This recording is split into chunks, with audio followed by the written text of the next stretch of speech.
Durham, North Carolina, 1978. A brilliant black history teacher and his 12 top students vanished.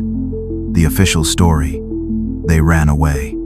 The case was closed, and their classroom, room 113B, was sealed, taped, and drywalled over, erased from the school's blueprints.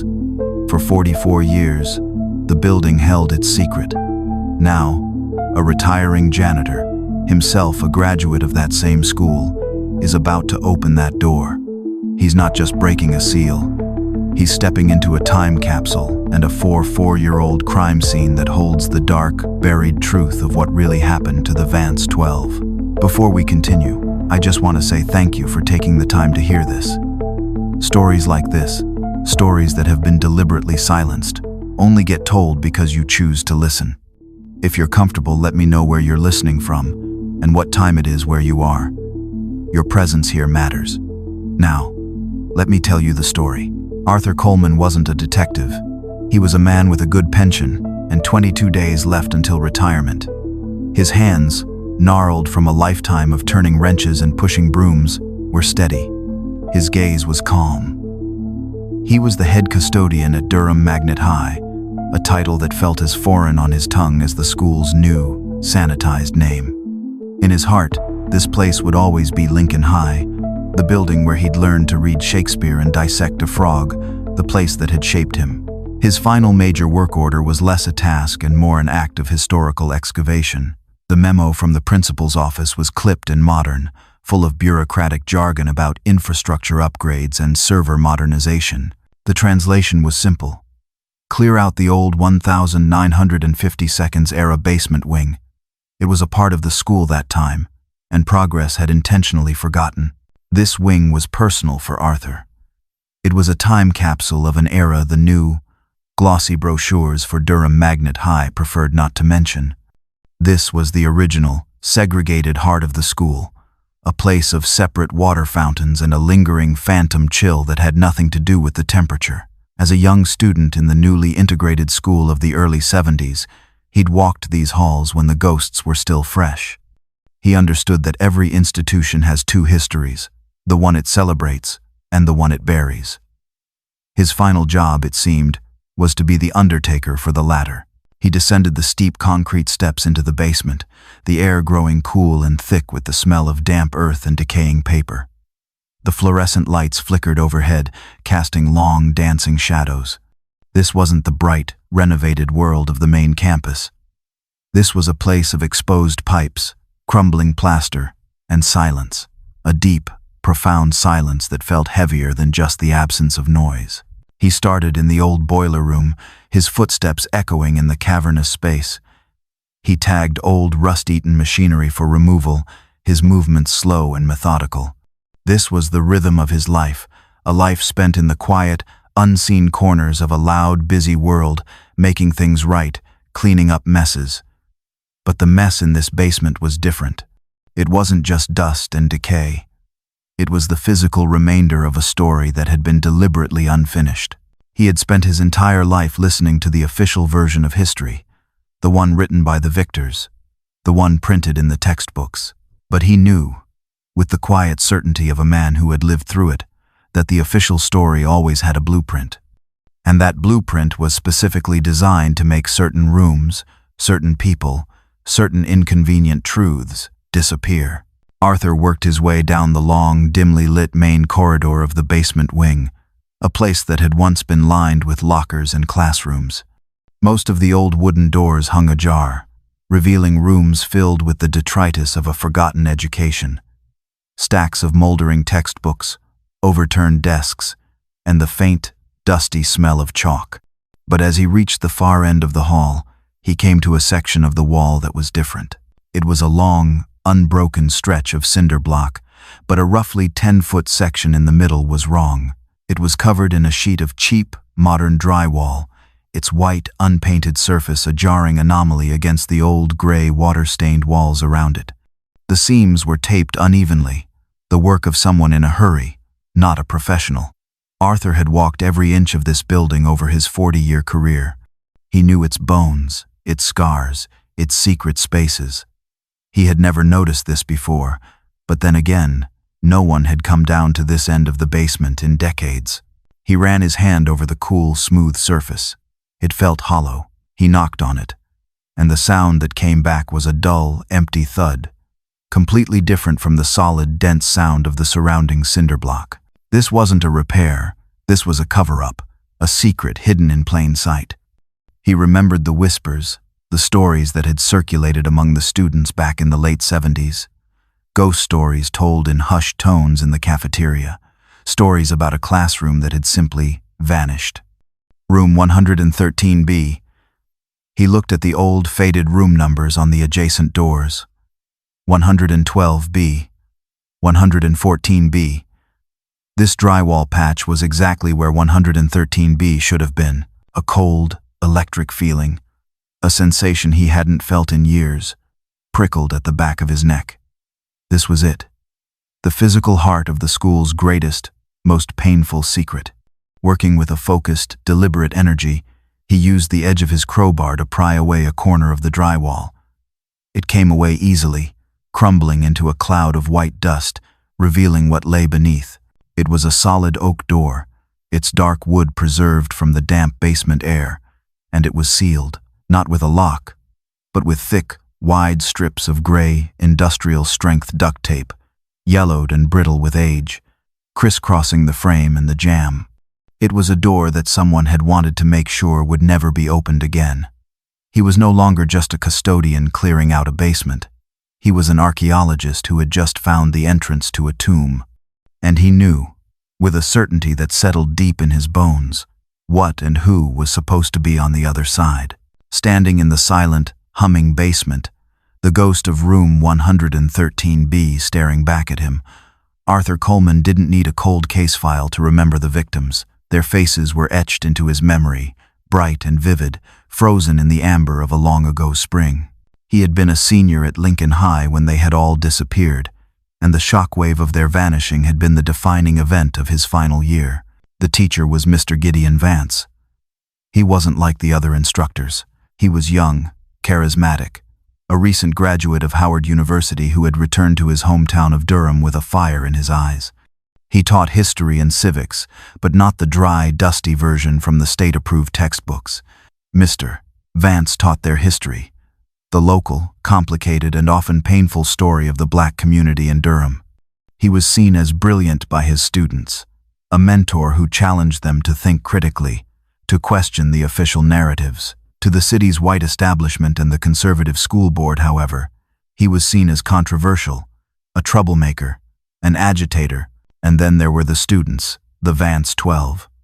They weren't just his students, they were his disciples. They were the brightest, most ambitious kids in the school, the ones who were destined for scholarships, for great universities, for lives lived far beyond the confines of their segregated upbringing. Arthur remembered their faces from the hallways, their names from the honor roll. He remembered David "Davy" Washington, the debate team captain, a young man with a politician's easy smile and a mind like a steel trap. He remembered Amelia Hayes, the class poet, a quiet, thoughtful girl whose words held a wisdom far beyond her years. They were the school's pride, its future. They weren't runaways, they were achievers. The official story, when it finally came, had felt like a slap in the face. It was a narrative so thin, so insultingly simple, that it was clear it had been crafted not to find the truth, but to end the conversation. The police report, which was dutifully reprinted in the local paper, was a masterpiece of dismissive bureaucracy. The insubordinate, Mr. Vance, under investigation by the school board for his inflammatory curriculum, had allegedly coerced 12 of his top students into running away with him, perhaps to join some radical, out-of-state commune. The case was closed in less than a week. A neat, tidy box that solved a very messy, very public problem for a city on the knife's edge of racial tension and a difficult school merger. Even then, Arthur and his friends had known it was a lie. Davy Washington wouldn't abandon his debate scholarship. Amelia Hayes wouldn't leave without her beloved journal. And Mr.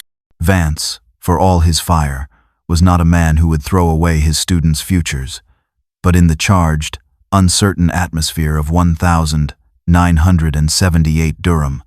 No one had the power to question the official lie.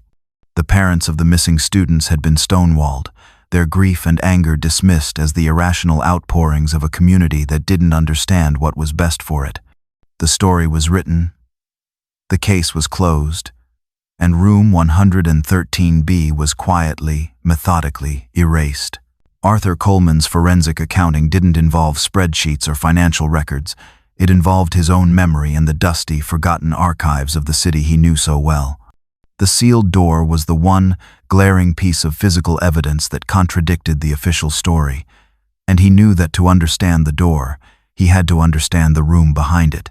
His investigation began not at the school, where he knew the records would have been sanitized, but at the county records office, a sleepy, bureaucratic building downtown where history was stored in the form of blueprints and property deeds. He started with the school's original architectural plans, filed in the 1,950 seconds when Lincoln High was first built. He found the basement wing easily, and there it was, in crisp, clear, architectural lettering, RM 113B, civics divided by history. It was official, documented, a room with a purpose. It existed. Then, with a methodical patience, he began to work his way forward through the decades of renovation, permits, and additions. He was looking for a specific moment in time. He found it in a thick, leather-bound volume labeled City Planning, 1979. This was the first set of revised blueprints drawn up after the official integration and renaming of the school. He turned to the section for the basement wing, his heart pounding a slow, heavy rhythm. He scanned the familiar layout. Room 112B was there. Room 114B was there. But where 113B should have been, there was now only a thick, solid line indicating an unbroken cinder block wall. The room was gone. It hadn't been repurposed, renamed, or renovated. It had been officially, architecturally, erased. The empty space on the blueprint was a scream in the silence. It was the bureaucratic equivalent of a murder weapon, a cold, hard, and undeniable piece of proof that the disappearance of room 113B was not an accident or a coincidence, but a deliberate, calculated act of institutional erasure. Someone with power had made the decision not just to close a case, but to wipe a physical location off the map, to pretend it had never existed. The erasure was a profound and chilling discovery. It confirmed that the cover-up went far beyond a simple, dismissive police report. It was a conspiracy that involved the highest levels of the city's administration, the people who signed off on blueprints, the people who controlled the official record of the city's physical reality. They had not just sealed a door. They had altered the past, confident that no one would ever think to look in a dusty, forgotten records office for a ghost. Arthur sat in the quiet, sterile archives, the two sets of blueprints spread out before him, the before and the after. He now had the what, the where, and the when. The one question that remained, the one that had haunted him for 44 years, was the why. Why this room? Why Mr. Vance and his 12 students? The answer, he knew, was not in any official record. It was locked in the memories of the people who had been there, the ones who had been told to be quiet, the ones who had been a part of the great, silent conspiracy of forgetting. Arthur knew he couldn't keep his discovery a secret for long. The work order to clear the basement was still active, and soon, a demolition crew would arrive. He had to report the structural anomaly. He had to see how the modern establishment, the new, polished face of the school, would react to the sudden reappearance of its most troublesome ghost. His living antagonist was not a shadowy figure from the past, but a man in a perfectly tailored suit. Principal Matthews. Matthews was a man in his early 40s, a rising star in the district, the kind of administrator who spoke in a smooth, confident stream of educational jargon and corporate buzzwords. He was all about moving forward, brand identity, and the 21st century learning environment. To him, the school's past was a collection of inconvenient black and white photos to be acknowledged during Black History Month and then quickly forgotten. He saw Arthur not as the institution's memory, but as a relic a piece of the old, messy history that he was trying so hard to pave over. Arthur requested a meeting and was granted a brief, 10-minute slot between a budget review and a PTA conference call. He stood in Matthews's sleek, minimalist office, feeling out of place in his dusty work clothes. He laid out the facts simply and directly. "Sir," he began, his voice calm and respectful, "while clearing out the old basement wing, I discovered a structural anomaly. A section of the wall is not original to the building. It's a drywall partition, and behind it is an original door that has been sealed. According to the original blueprints, this would be the location of the old room 113B. He deliberately omitted any mention of Mr. Vance or the missing students, framing it as a simple maintenance and safety issue. But the moment he said, "Room 113B," a subtle, almost imperceptible shift occurred in Matthews's demeanor. The professional smile remained, but his eyes grew cold, guarded. He knew the name. He knew the story. 113B? Matthews said, leaning back in his ergonomic chair, his tone a carefully crafted mixture of mild curiosity and dismissive authority. "That's an old story, Arthur. A sad chapter, but a very, very old one. I'm sure it was sealed for a reason. Asbestos, probably. Structural instability. We can't go knocking down walls based on ancient history." "With all due respect, sir," Arthur pressed, "it's not on the current blueprints. That's a safety violation. If there was a fire, first responders wouldn't know that room exists."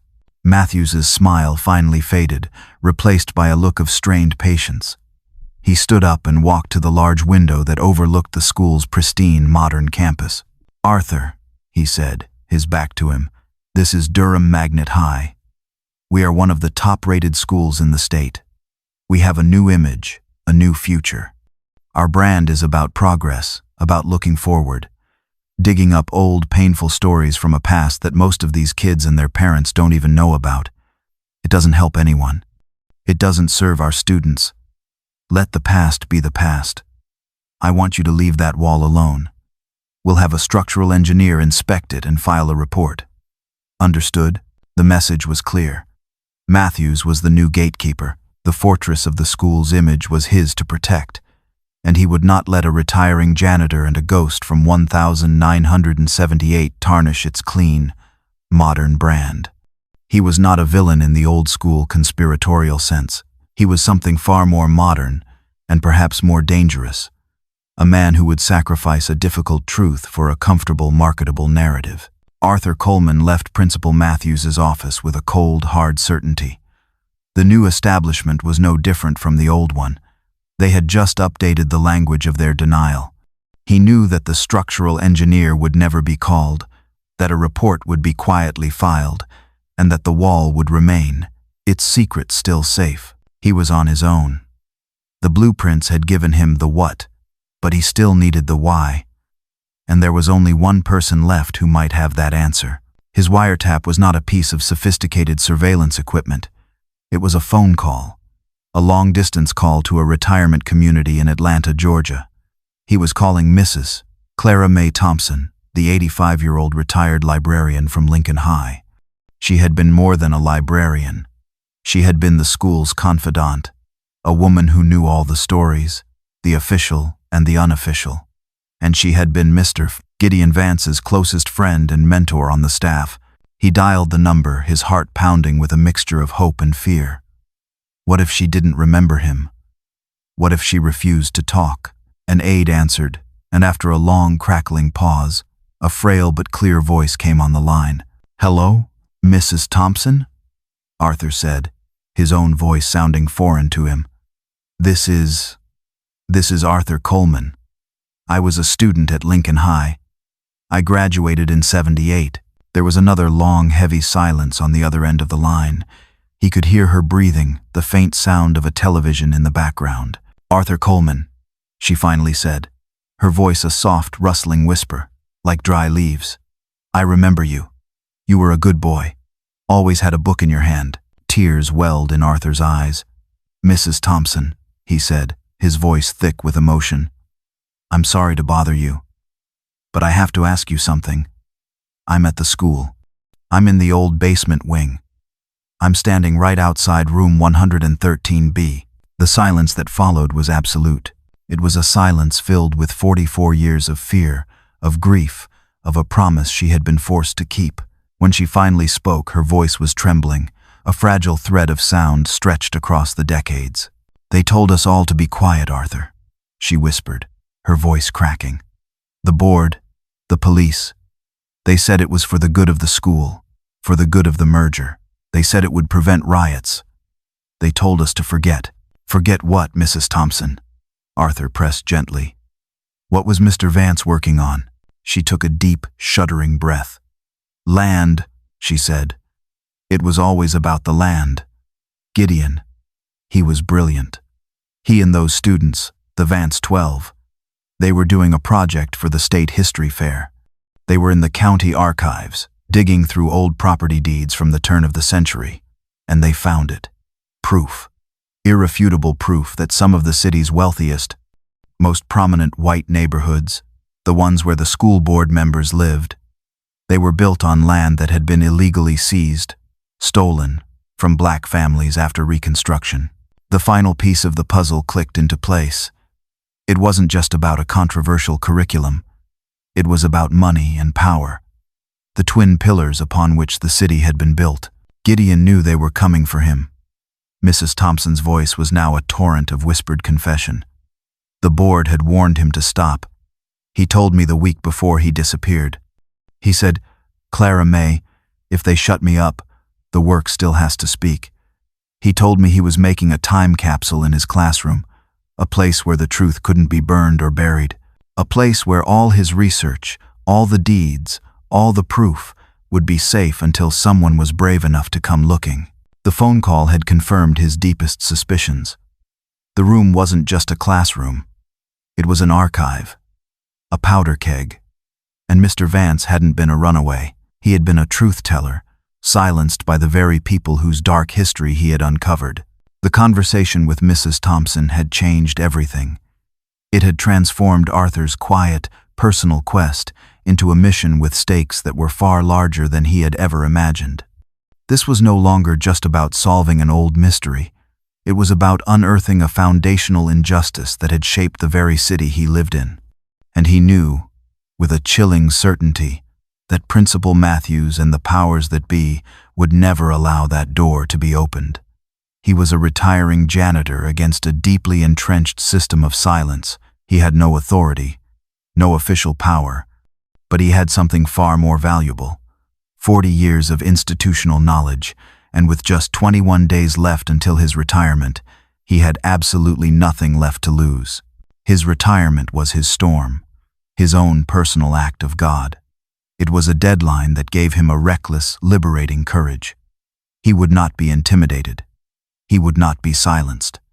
He would open that door. His plan was a masterpiece of blue-collar subterfuge, a gambit that used the system's own bureaucratic indifference against it.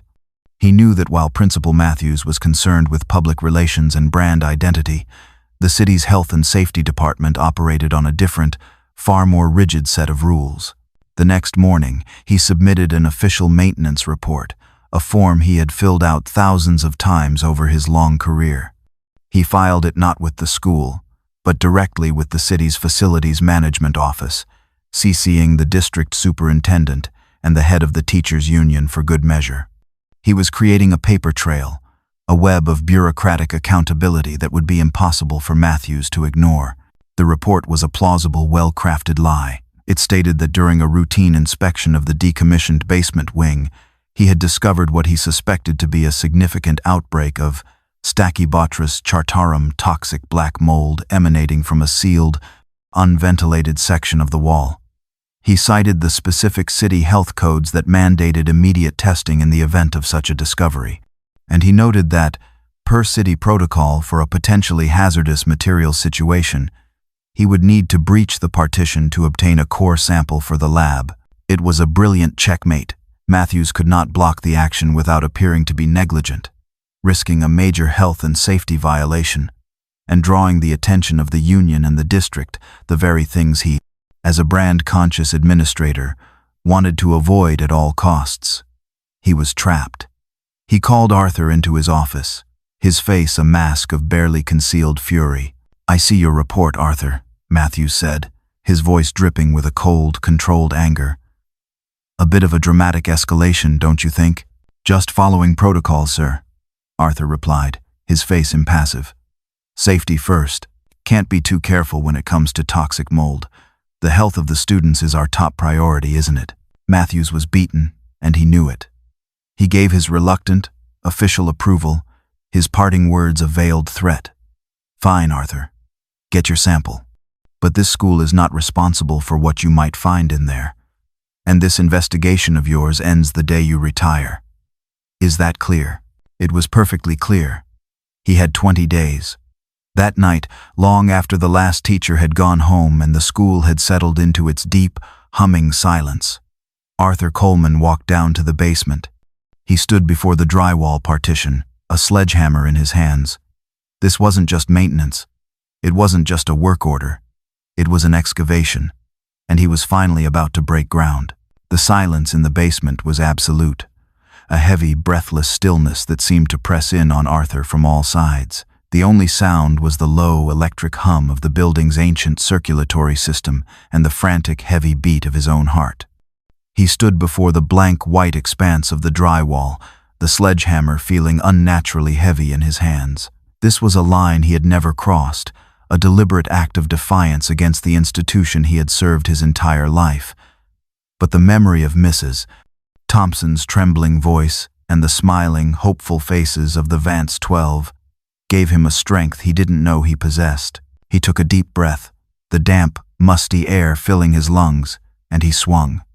The first blow was a deafening, explosive crack that shattered the basement's profound silence. The hammer punched a ragged, fist-sized hole in the center of the wall, revealing the darkness beyond. He swung again and again, the rhythmic, percussive sounds of demolition echoing down the long, empty corridor. Chunks of plaster and clouds of white dust filled the air. This was the easy part, the tearing down of the cheap, modern lie. In minutes, he had smashed a hole large enough to step through, revealing the true barrier. The original, solid oak door, its dark wood a stark contrast to the pale, crumbling drywall. It stood there, patient and silent, covered in the crisscrossing mummified strips of 44-year-old industrial tape. This was the real seal, the one that had been placed with a purpose. He worked carefully now, using a utility knife to slice through the thick, brittle tape. It came away in dry, cracking pieces, leaving behind a sticky, ghost-like residue on the old wood. He cut the last strip, the final physical barrier that had separated the past from the present. He reached for the doorknob, a heavy, ornate brass fixture from the 1,950 seconds, its surface cool and smooth beneath his calloused fingers. He hesitated for a fraction of a second, a silent prayer on his lips. He turned the knob. To his surprise, it was unlocked. The latch turned with a soft, metallic click, a sound that seemed impossibly loud in the still, tense air. Mr. Vance's words, as told by Mrs. Thompson, echoed in his mind. A place where the truth couldn't be burned. An unlocked door. He had wanted it to be found. Arthur took another deep breath, his knuckles white as he gripped the knob, and he pushed.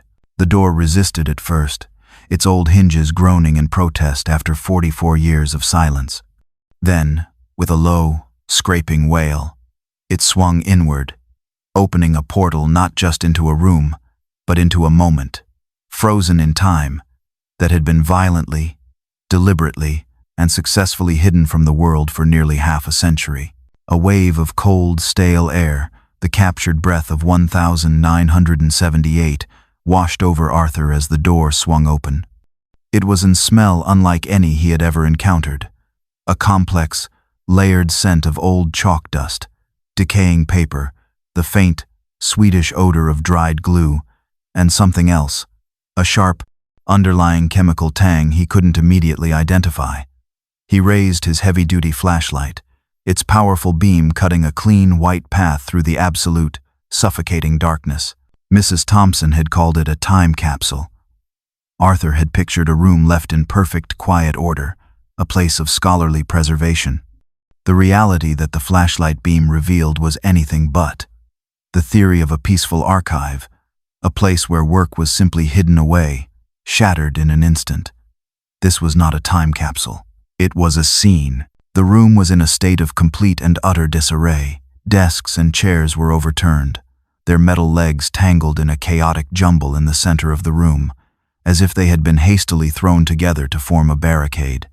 Books were strewn across the floor, their pages ripped, their spines broken. Posters of Martin Luther King Jr., of famous black authors, of African art had been torn from the walls, their inspirational messages now lying in sad, shredded heaps. Arthur took a hesitant step into the room, his boots crunching on broken glass from a shattered supply cabinet. His flashlight beam swept across the scene, every detail adding to a growing, horrifying narrative of violence. There were dark, unsettling stains on the pale concrete floor, long, streaking patterns that suggested a struggle, something heavy being dragged. This wasn't a classroom that had been packed up. This was a place that had been assaulted. This was a place of conflict. He moved deeper into the room, his light tracing the geography of the chaos. He saw a globe knocked from its axis, a broken beaker from a science experiment, a stack of student essays scattered like fallen leaves. The room was a snapshot of a moment of profound, violent interruption. It was as if a tornado had ripped through the space, a tornado of human rage. The air was thick with the ghosts of what had happened here. He could almost hear the echoes of the struggle, the shouts, the sounds of splintering wood and shattering glass. The chemical smell was stronger now, and he finally placed it. It was the smell of old industrial-strength cleaning solvents, the kind they used to use to remove stubborn stains from concrete. Someone had tried to clean this place up, but they hadn't been entirely successful. The stains and the story they told remained. The hope that had driven him to this point, the hope of finding Mr. Vance's research, of finding the truth preserved and waiting, was now replaced by a cold, sickening dread. The time capsule wasn't a record of history, it was the scene of a crime, and the question that now burned in his mind was no longer just what Mr. Vance had discovered, but what had happened to him and his 12 students in the final, terrifying moments in this room. As Arthur's eyes adjusted to the grim reality of the room, he began to see past the chaos to the evidence that lay within it. He was a janitor, a man trained to see the details others missed, to read the story told by scuff marks and stains. He moved through the room with a new purpose, no longer just an explorer, but an investigator. His flashlight beam a forensic tool. He swept the light across the far wall, and what he saw there made him stop dead in his tracks. The entire front chalkboard, a massive slate-gray expanse that covered the wall, was the motive. It was not covered in history lessons or vocabulary words. It was a sprawling, incredibly detailed, hand-drawn map of the city of Durham and its surrounding county. It was a masterpiece of amateur cartography, a web of interconnected lines, names, and dates, all rendered in Mr. Gideon Vance's neat, precise handwriting. It was the physical manifestation of the research Mrs. Thompson had described. Arthur stepped closer, his light tracing the intricate details. He saw the outlines of the city's most affluent neighborhoods, the ones where the school board members and the city fathers had lived. And overlaid on these modern maps were the faint, ghostly outlines of older properties, with names and dates from the late 1800s and early 1900s.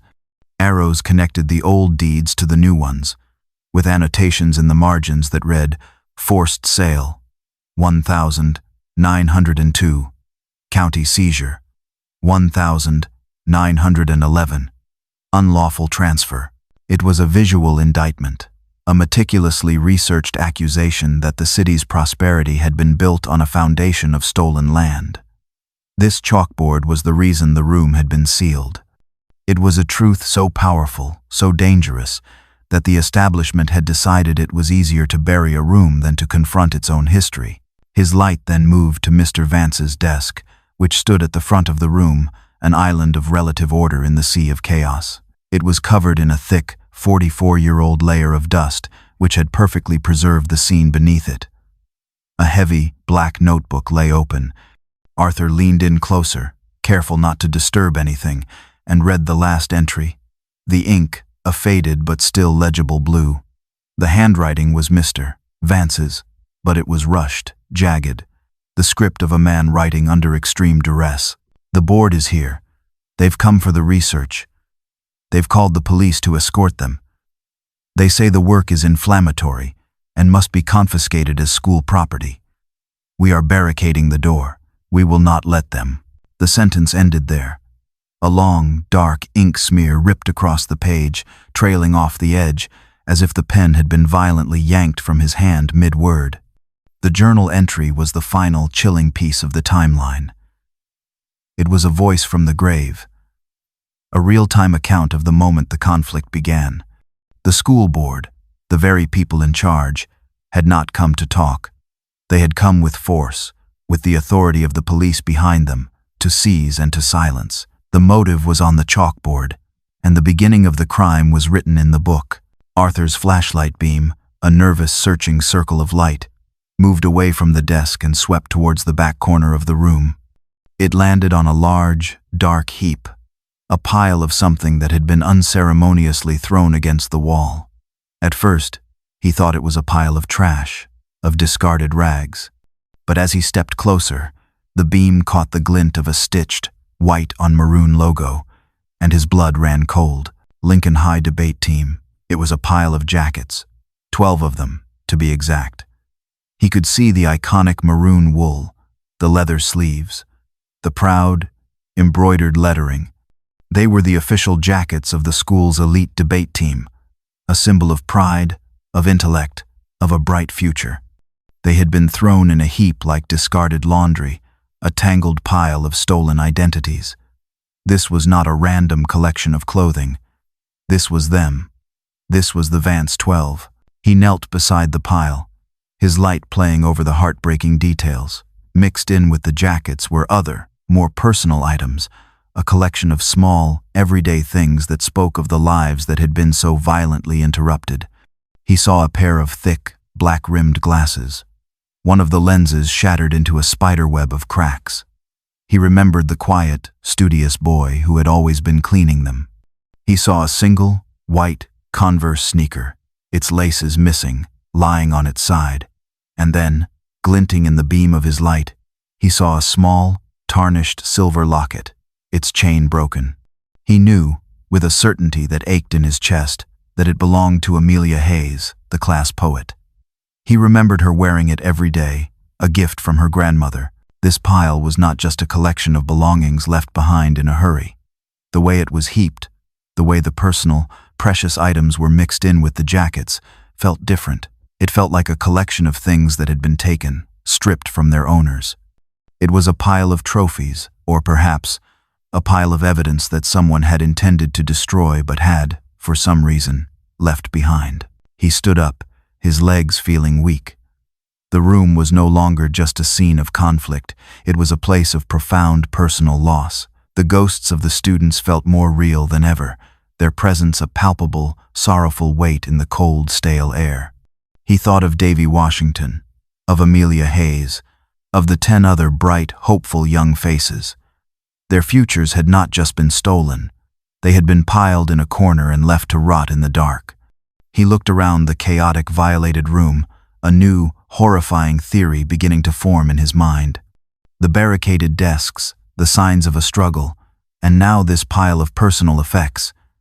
It was all starting to point to a conclusion that was far more sinister than a simple confiscation of research. The jackets were proof that the students were here, in this room, when it all happened. And the state of the room was proof that what had happened was not a discussion. It was an attack. A cold, methodical calm settled over Arthur as he scanned the rest of the room, his mind now working with the detached focus of an investigator. He was no longer just a witness to the past. He was an active participant in its discovery. He knew the most important clue, the one that could change everything, would not be the most obvious.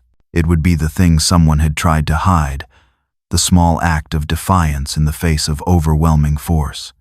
His eyes scanned the walls, the floor, the ceiling, and then he saw it, the ventilation grate. It was a large, heavy, industrial-style grate, set high on the back wall near the ceiling, the kind used in old, windowless basements to circulate air. But something was wrong. The heavy-duty bolts that should have secured it to the wall had been fastened from the outside, the nuts on his side of the wall. This grate wasn't for ventilation. It had been turned into the barred window of a cell. And then he saw something else, something that made the hair on his arms stand on end. Stuffed deep inside the grate, pushed back into the darkness of the vent shaft, was a small, pale rectangle. It was a single, folded piece of paper, deliberately hidden from view. His heart hammered against his ribs. He dragged one of the lighter student desks across the floor, its metal legs screeching a protest against the concrete. He climbed onto it, his old knees aching, and reached up towards the grate. His fingers were too thick to fit through the narrow slots. He climbed down, fumbled in his tool belt for a pair of long, thin needle-nose pliers, and climbed back up. Carefully, his hand trembling slightly, he inserted the pliers through the grate and managed to grip a corner of the folded paper. He pulled it out slowly, gently, terrified that the old, brittle paper would disintegrate. He got it free and climbed down, his eyes never leaving the small, precious object in his hand. He unfolded it with the reverence of a scholar handling an ancient, sacred text. It was a single sheet of lined notebook paper, torn from a spiral binder. The handwriting was not Mr. Vance's. It was a student's, a neat but hurried cursive. The ink was faded, the words almost ghosts on the page, but they were still legible. It was a message from the other side of the silence. They took Vance. They're coming back for us. We are locked in. God help us. 113B. The note was a lightning bolt that illuminated the entire, horrifying truth. Arthur read it 3 times, his mind struggling to process the full weight of the words. The barricade of desks hadn't been to protect the research from being destroyed. It had been a desperate, last-ditch attempt by the students to protect themselves from an attack that had failed. They had taken Mr. Vance first. And then, they had left his 12 students, his children, locked in this room, knowing their attackers were coming back for them. The pile of jackets, the broken glasses, the locket, it all clicked into place. This room wasn't just a scene of conflict. It had been a holding cell. The official story of them running away wasn't just a lie. It was an elaborate, monstrous cover-up for a forced disappearance, a mass kidnapping, perpetrated by, or on behalf of, the city's most powerful men. And the school board had sealed the room not just to hide the evidence of a struggle, but to hide the fact that they had turned a classroom into a cage. Arthur Coleman lowered the faded, trembling piece of paper, the student's desperate plea a 44-year-old scream that was only now being heard. He stood alone in the center of the violated classroom, the beam of his flashlight cutting a solitary, stable path through the dusty, haunted darkness. The initial mystery, the one that had gnawed at him for most of his adult life, what had happened in room 113B, was solved. It was not a peaceful act of preservation. It was not a simple, if heated, confrontation. It was an attack, a siege. Mr. Gideon Vance had been taken first, likely for refusing to surrender his research, and his 12 students, the best and brightest of their generation, had been locked in this very room, left in terror to await a dark, unknown fate at the hands of the men who were coming back for them. The room itself was the last known location of 13 missing people. He was standing in a 4-year-old crime scene, a place that had been deliberately and successfully hidden from the world. The official narrative, the comfortable lie that had allowed the city to move on, was a grotesque work of fiction, a cover story for what could only be described as a politically motivated mass abduction. The victims were never missing. They were removed. A profound, heavy weight settled on Arthur's shoulders. He was no longer just a custodian on the verge of a quiet retirement. He was no longer just a curious alumnus trying to solve an old-school mystery. In this moment, in this cold, silent, and sacred space, he had become something else entirely. He was the sole inheritor of a terrible truth. He was the only living witness to a crime that had been perfectly concealed for nearly half a century. He looked around the room, at the chaotic aftermath, at the heartbreaking pile of jackets, at the desperate, childish scrawl on the note in his hand. He understood that his journey had not ended with the opening of this door. It had just begun. The first set of questions had been answered, but they had given birth to a new, far more urgent, and far more dangerous set of inquiries. Who were the men who had come for Mr. Vance? Who were the police officers who had been called to escort them? Who had given the order to seal this room, to erase it from the blueprints, to bury this crime under a mountain of concrete and lies? And the most important, most terrifying question of all, after they came back for the students, what became of the Vance 12? Arthur Coleman slowly backed out of the room, pulling the heavy oak door shut with a soft, final click. He did not tape it. He did not lock it. He simply left it. A quiet sentinel guarding a story that was now his to tell. He walked out of the basement, out of the silent, sleeping school, and into the cool, pre-dawn air, the faded note clutched in his hand. The janitor's work was done. The witness's work was just beginning.